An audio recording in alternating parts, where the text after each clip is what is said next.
Hey everyone, Boardgame Brody here with Meeple Mountain. I have a piratey game, Forgotten Waters by Plaid Hat Games. Forgotten Waters is Plaid Hat's new game in the Crossroads series, which, as you remember, Dead of Winter was their first in the series. So the Crossroads series includes games where you have players trying to survive with the ability to work together with the other players to stay alive while also facing problems from inside the group as well as on the outside. So because of that, you need to at least have 3 players to play this game, but plays up to 7 players. Instead of surviving the zombies, players play as pirates. Well, you are all on the same pirate ship and are all considered crew members with a pirate captain that is not played by any of the players, so you will make up the crew to this pirate ship. You will need to complete your adventure during the game, but each player will also seek their own glory by filling in stars in their personal player sheet, and at the end of the game, your fate will be determined by how many stars you filled in. This is a very heavy storytelling game, so if you like games with narrative and heavy storytelling, or following or changing how things happen in the game, you better be watching this entire video. So the first cool thing I actually really like is they made an app that is web-based to help enhance the gameplay. But it also helps with setup, and you can also save your campaign. The app will actually tell you how to set up the game from where you left off. Yeah, I know, that's crazy. Crazy awesome. The app also reads off text to you while playing, so no one has to read it if you choose not to do so.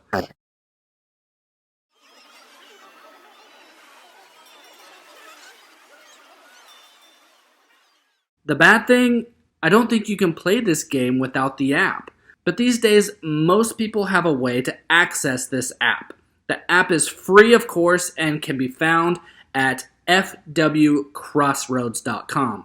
And whenever the game tells you to enter in the entry, you will enter in that number in the app, and boom. So really, if you open up the app, it will tell you how to set up the game, you'll pick your scenario, and you're ready to go. Now, when playing the game for the first time, they suggest you play the Beyond the Ocean's Edge scenario. If you happen to be playing with 4 or less players, then you'll need to put the Hungry Pirate Special Rules card into play, and when playing with 3 players, also put the Masked Pirate Rules card into play. This helps the game run smoother with less players. These rules give the player with the highest infamy essentially another turn during the same round. Alright, now let's set this thing up. The location book is placed in the middle of the table. The app will tell you when to flip or what page to flip to. The map board is placed out, and according to the app, will follow where to place your location tiles and your ship standee. Remember, the scenario setup is found by clicking the View Setup on the app. The treasure cards are shuffled and placed face down. 1 card represents 1 treasure gained. Your treasure can be used for its added effects, but watch out as other players can steal them, but you can also bury your treasure to become a better pirate. A player can never have more than 4 treasure cards at any time. You will not be filling in a stat box on your player sheet when you're gaining one of these treasure cards. These bonuses are added to the skill checks separately from gained skills. Some of these cards activates an effect when discarded, and these effects will only be triggered if discarding the card specifically to gain the effect. It will not be triggered when using the card to bury treasure or discarding down to 4. The story cards are placed out as well, and these are similar to the treasure cards, but they cannot be buried, discarded, stolen, or used to pay treasure cost. There is no limit to the number of these cards, and you will search the story card deck for the number indicated to take, or if not in the story deck, you will then take it from the player who has it. The navigation tiles are shuffled and placed face down by the map board. Reroll tokens and misfortune tokens, lock tokens, and constellation tokens are placed nearby. Each player takes a pirate standee with its colored D12 die, their treasure chest card, and their infamy marker. If playing with 3 players, no one can be the masked pirate, orange, as that pirate is represented by that card we put out earlier. Everyone gets a pencil, a player sheet, making sure each player's is different. create a pirate name and write it on your sheet. Then, like Mad Libs, you will fill out the blanks with the type of words indicated below the blanks. You don't read any of the story yet, just fill in the blanks. You will then need to divvy out all the role to all the players playing in the game. Everyone needs at least one role in the game, but depending on the player count, some will have multiple. Now, because everyone else's handwriting is illegible, you are the ship's scribe. You are in charge of the ship's log, and you can figure out the name of our ship. Or we can help you figure out one. And you can write the scenario to begin with. As the game goes on, you'll be writing and referencing key information. You have been nominated to be the quartermaster. You will take this board and keep track of each player's infamy. Randomly place each player's infamy marker on the board to begin with, and when players gain or lose infamy, you will be assigned to move their marker up or down on this board. Infamy will help in events, but also is the tiebreaker when needed.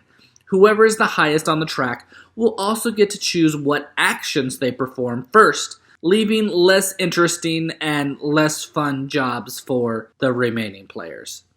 Now, because you were first here to play today, you are the first mate. Take this board and keep track of the crew and the discontent amongst it. Starting values will be indicated in the scenario setup. You are the boatswain. Take this board and keep track of the ship's hull. Starting value will be indicated in the scenario setup. Supplies are important, and so are you, and so you are the Cooper. Take this board and keep track of the ship's supplies. Starting value will be indicated in the scenario setup. Now, we know you like guns, so you are the gunner. Take this cool-looking board and you will keep track of the ship's cannons. Cannon tokens will be placed on here depending on the scenario setup. Now, we know you over there hate losing games, so you will be the lookout. Take this board and these threat tokens, and you will be tracking the threat and current objective using the objective card indicated on the scenario setup. Pretty much, you will be reminding us what we gotta do, and when we are about to die. Whenever a game effect causes a player to gain or lose one or more threat tokens, the lookout will do it to this track. When directed to check threat, and only when directed, if the number of threat tokens on this board meets or exceeds the current objective card's threat limit, check off the next unchecked threat event box on the ship's log and read that entry aloud. And remember, the objective card gives all the players a goal to work towards. At all times, exactly one objective card will be in play, and when directed to discard the card, new directions will be given on which objective card to replace it with. If any remaining setup is necessary, the app will tell you as each scenario is different. So your table should look now a little bit like this. Alright, now let me explain the gameplay, which reminds me, I remember hearing Colby from Plaid Hat Games say that the game is like an RPG type game mixed with a party game. And now I understand what he meant by that, because turns are not going to burn your brain at all. They are fast, and loads of story and possibilities come to play as well. The game is played over a series of rounds, and a round takes place on one of the pages on this location book, and consists of 3 phases that must be done in order. Aye aye, Captain. The planning phase is first, and the quartermaster will take whatever device you're using that the app is playing on and immediately start a 40-second timer. Now, in order from the highest infamy to the lowest, each player must choose an action and place in their pirate standee on the available action. If the timer runs out before the last player places their pirate standee on an available action, the first mate over there will raise the discontent up 1, and then players will continue to select actions until all players have done so. You, however, aren't supposed to spend time reading exactly what the actions do before selecting them. Instead, you have names and symbols that help you to determine which action to choose. This symbol means that this action is unlimited to any number of players, and this one means that it's limited to just one player only. This means that the action is locked and cannot be chosen. You will also have some required actions that must be chosen by exactly one player, and if these are still available before the last player or players have chosen an action for the round, then those players who have the lowest infamy must choose those required actions. After the planning phase is over, which takes 40 seconds, the action phase begins, where players will resolve the actions that they chose, resolving them in the number order. Action 1 players go first. If multiple players share an action, then the player with the highest infamy goes first. Resolve all these actions until everyone has gone. You will be reading, choosing some options, maybe rolling some dice, and maybe reading some more. The end of round phase is last, where you will read the entry listed under the current page's round in section. Now, I told you the gameplay was nice and simple, and I'm not going to spoil any of the great storytelling yet until you go and play it for yourself. Each time that you need to turn a page in the location book, you will remove all the tokens that's set on top. You will read the location warning to everyone, as it helps players decide which actions to choose, and it can give clues about negative effects that may come at the end of the round. After reading this location warning section, do not pause to read all the available actions. You go immediately to the new round by starting the planning phase. Timer, go! There are 4 ways the game can end. You can drown. If the ship's hull reaches 0, everyone loses. Mutiny. If the discontent is ever equal to or higher than its crew, everyone loses. Threats. Looking at you, look out, pirate. If the last threat is ever reached, then everyone loses. Or, if the scenario goal is reached, all players who have completed at least 4 constellation events win the game. And if a player has completed all 5 of their constellation events, they have achieved a superior victory.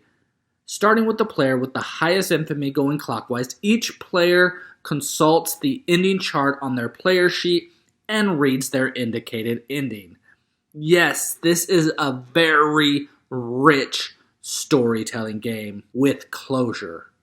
Which also brings me to the point to explain skill checks and gaining skills. When directed to perform a skill check, you will then roll your die, your d12. Then add 1 for each filled-in box for that skill on your player sheet. And lastly, you will add any number that matches that skill from your treasure or story cards. So there are 3 different areas that can kind of add to this value when making your check. You will then check the text to find the result and do what it says. If you ever have a misfortune token, then you will be rolling 2 dice and taking the lower dice roll. You will then be able to discard your misfortune token for doing that, or you can use any re-roll tokens by re-rolling the die during a skill check, and you can do this as many times as you have re-roll tokens. These 2 tokens only apply to skill checks and not any other die rolls. When you happen to gain a skill, you will then fill in the leftmost unfilled box of that skill on your player sheet.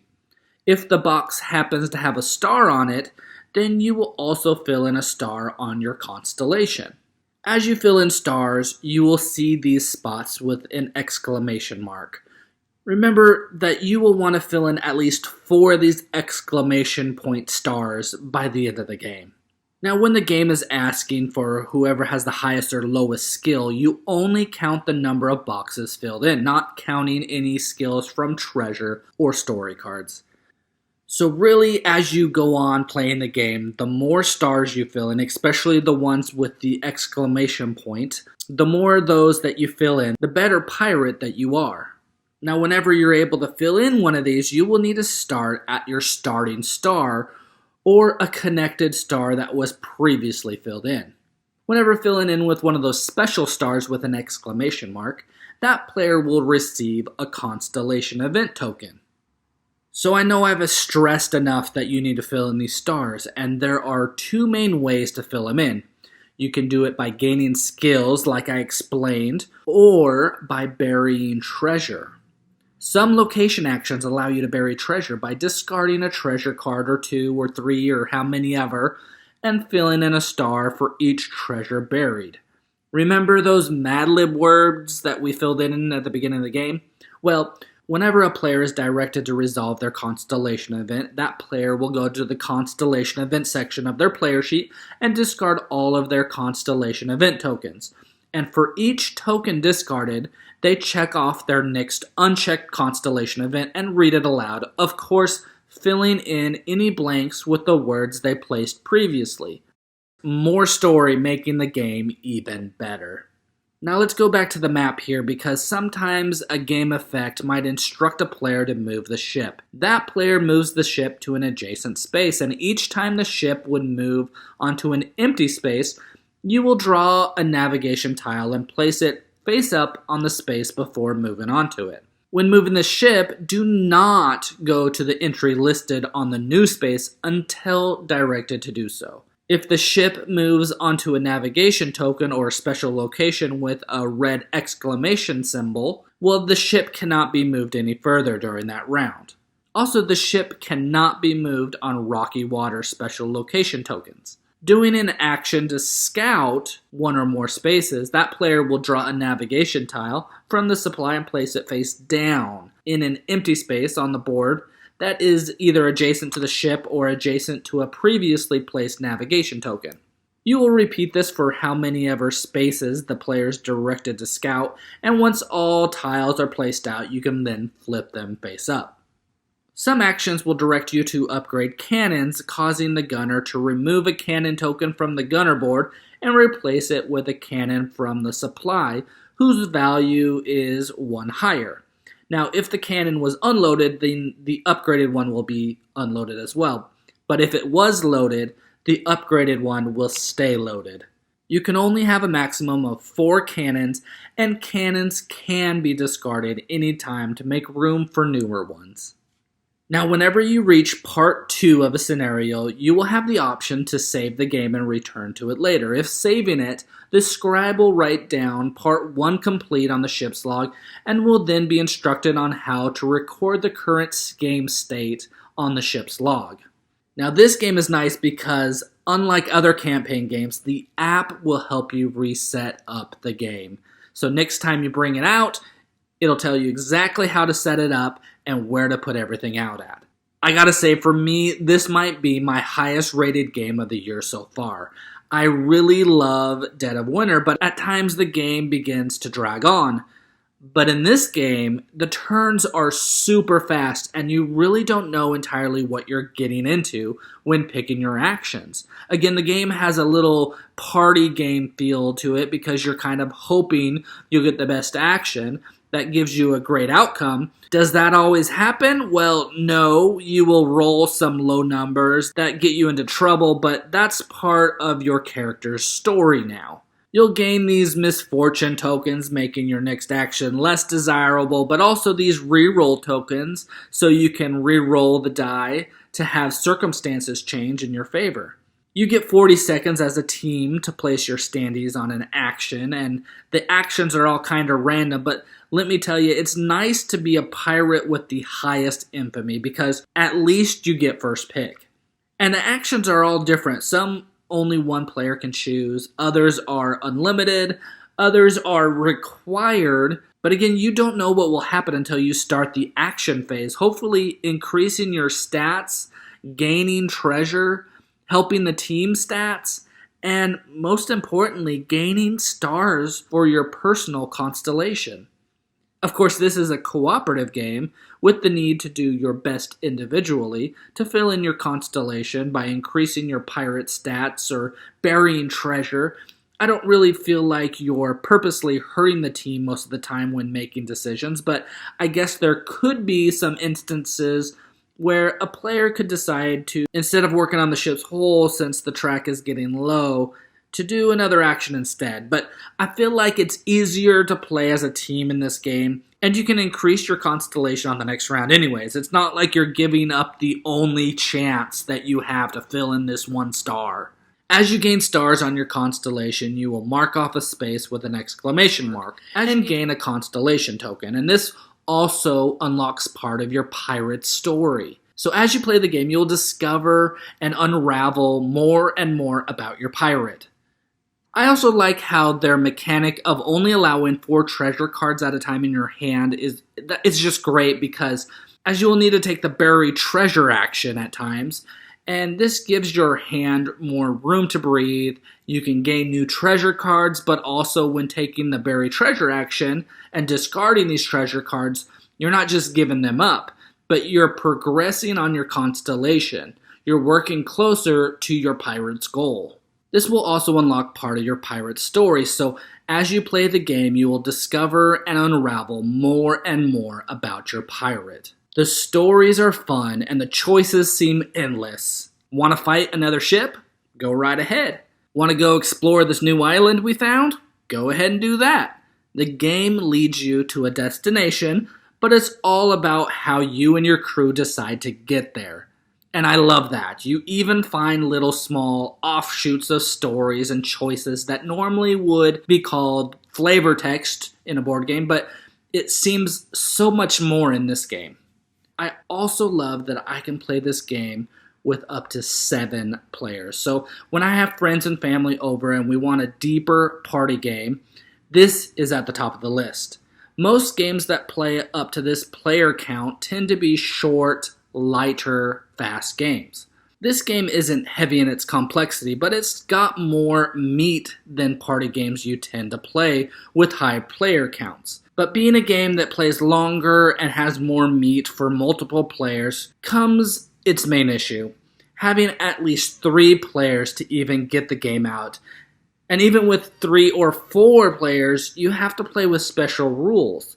Really, the game shines at a higher player count. Now, don't get me wrong, I played the game with 3 players and it was so much fun and amazing. The stories were great and I had a great time, but I feel like the game is best at the upper range. Ultimately, if you enjoy Plaid Hat Games, I feel like this one does pretty awesome stuff that the others don't do.